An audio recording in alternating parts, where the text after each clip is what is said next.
প্রিয় আব্বু, আসসালামু আলাইকুম ওরহমতুল্লাহ।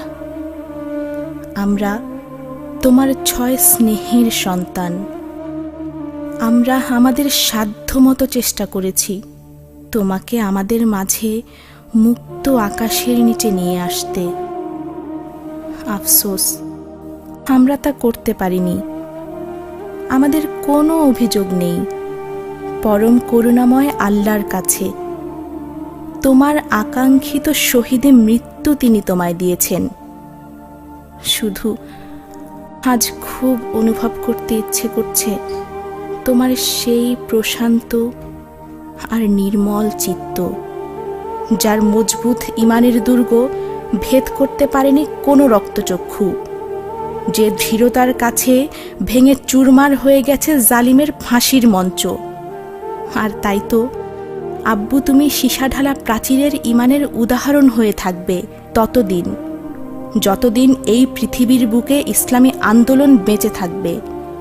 আব্বু, আমরা তোমার চোখে অশ্রু দেখেছি আর মুখে শুনেছি দোয়া, যখন পৃথিবীর যে কোনো কোনায় কোনো মুসলমান হয়েছে নিপীড়িত, নির্যাতিত। আজ তোমার এই শহীদী মৃত্যুও কাঁদিয়েছে লাখো কোটি ধর্মপ্রাণ মুসলমানদের।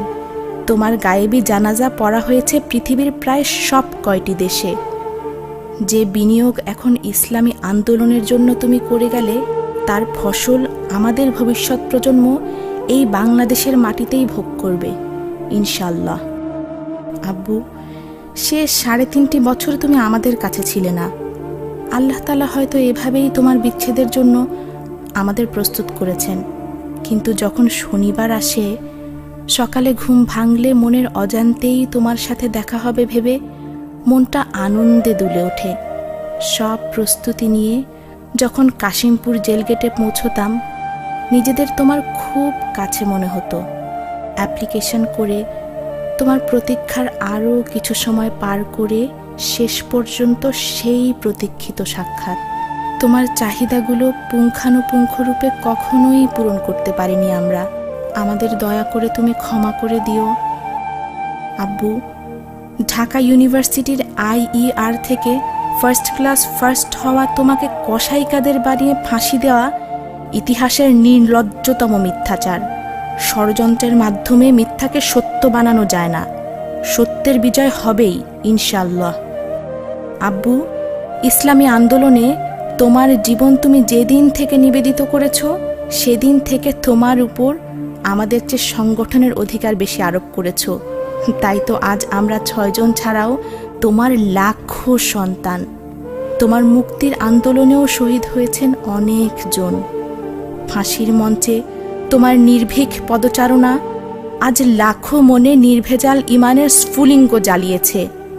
তোমাকে আর দেখা যাবে না বক্তৃতার মঞ্চে, প্রেস ক্লাবে, সাংবাদিকতায় কিংবা শিক্ষকতার মাধ্যমে শিক্ষার আলো ছড়িয়ে দিতে।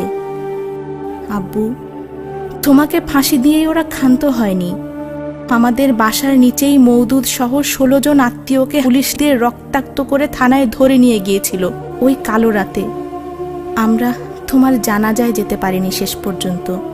তোমার শেষ ইচ্ছা ছিল যে তোমার ইহরামের কাপড় তোমার জানাজায় কাফন হবে, জহির ভাই তোমার জানাজা পড়াবেন।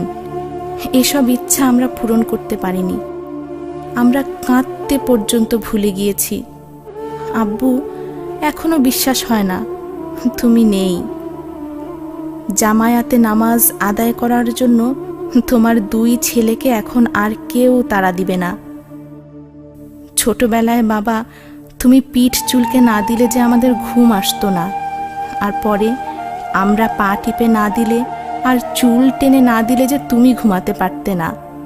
আফনান, জুনাইদ, নুহা, মাহের, আনজারা খুঁজে ফিরবে তাদের আদরের নানা দাদাকে।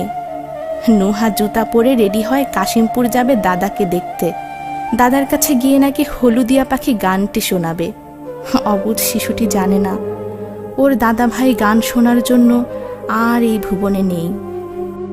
বাস্তবতা এটাই, আমাদের সকল ব্যস্ততাকে ছুটি দিয়ে তুমি চলে গেছো আসমান ও জমিন প্রশস্ত জান্নাতের দিকে।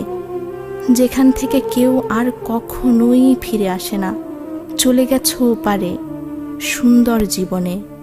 আমরা নিশ্চিত বাবা, তুমি এই মুহূর্তে জান্নাতের বাগানে বসে তোমার সম্মান দেখে আবার ইসলামী আন্দোলন করে শহীদ হবার বাসনা করছো ফেরেশতাদের কাছে।